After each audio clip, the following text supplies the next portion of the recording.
une majuscule, un chiffre et un point d'interrogation. Retrouver un mot de passe peut être un casse-tête pour beaucoup d'entre nous. Et pourtant, ils sont devenus indispensables dans un monde où on passe son temps à s'identifier en ligne.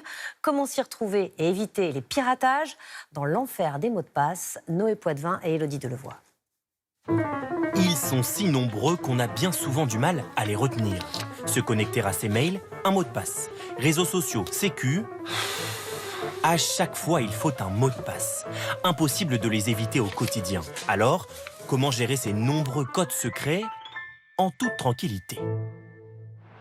Au moment de choisir son mot de passe, il y a ceux qui cèdent à la facilité. Je joue entre 3 mots de passe et je sais que c'est pas bien, mais sinon je retiens pas quoi. Et ceux qui font un peu trop confiance à leur mémoire. Franchement, j'en ai marre. Ça fait 3 fois que j'ai oublié le même mot de passe sur la même application que j'en peux plus. Non, mais comment ta génération fera en vieillissant quand vous aurez 90 ans comme moi? On aura des enfants, maman, qui s'occuperont de nous comme nous, on s'occupe de vous. Enfin, il faut espérer. Pour ne prendre aucun risque, mieux vaut trouver un mot de passe robuste. Savez-vous combien de temps faut-il aux pirates informatiques pour déchiffrer votre code? Une entreprise l'a calculé. Une simple suite de chiffres, piratée instantanément. Cette suite de lettres minuscules se pirate en 2 minutes. En ajoutant des majuscules, le mot de passe peut tenir 8 mois, mais avec des chiffres et des caractères spéciaux, c'est encore mieux, 11 milliards d'années. La clé, c'est donc la complexité. Alors, que doit-on éviter lorsque l'on conçoit son mot de passe? Nous avons sollicité un expert du numérique. Bonjour, merci de nous recevoir. Qu'est-ce que vous conseillez, vous, à la CNIL, pour avoir un bon mot de passe? La première caractéristique d'un bon mot de passe, c'est d'être secret. Il n'y a que vous qui le connaissez, vous ne l'écrivez pas sur un post-it. Et c'est un mot de passe qui ne contient pas d'informations sur vous ou d'informations largement connues du public. Par exemple, le nom d'une célébrité. Il faut faire des efforts pour le trouver, mais surtout pour s'en rappeler.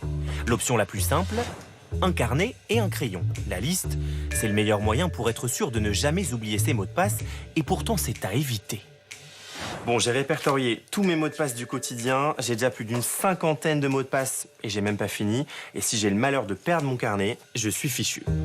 Exit donc la liste, pas assez fiable. Autre possibilité, enregistrer directement ses mots de passe sur un navigateur web. Attention, là aussi, ces sites sont parfois victimes de pirates informatiques qui récupèrent vos données. Et si la solution, c'était finalement de ne plus avoir de mot de passe? C'est déjà possible grâce aux données biométriques. Une simple empreinte digitale ou la reconnaissance faciale, et voilà votre téléphone déverrouillé. Et pour ne plus avoir à fournir un seul effort, une start-up française est même allée plus loin avec un bandeau connecté. Donc expliquez-moi comment ça fonctionne alors. Alors en fait, ce casque est doté de capteurs neuronaux. Grâce à ça, on va mesurer votre activité électrique afin de concevoir votre signature unique. Le bandeau est directement relié à un écran où se retranscrit, grâce au capteur, ma signature neuronale. Donc là, il y a des courbes. Donc ça, c'est ce qui se passe dans mon cerveau. En temps réel. Avec cette empreinte cérébrale, je suis désormais le seul à pouvoir déverrouiller mon smartphone.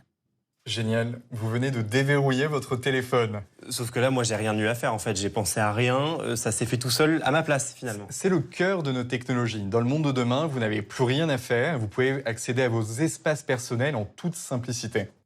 Un dispositif pour l'heure expérimental, mais le fondateur nous l'assure, demain, les capteurs neuronaux pourraient s'intégrer dans une simple paire de lunettes ou dans des oreillettes connectées. Les députés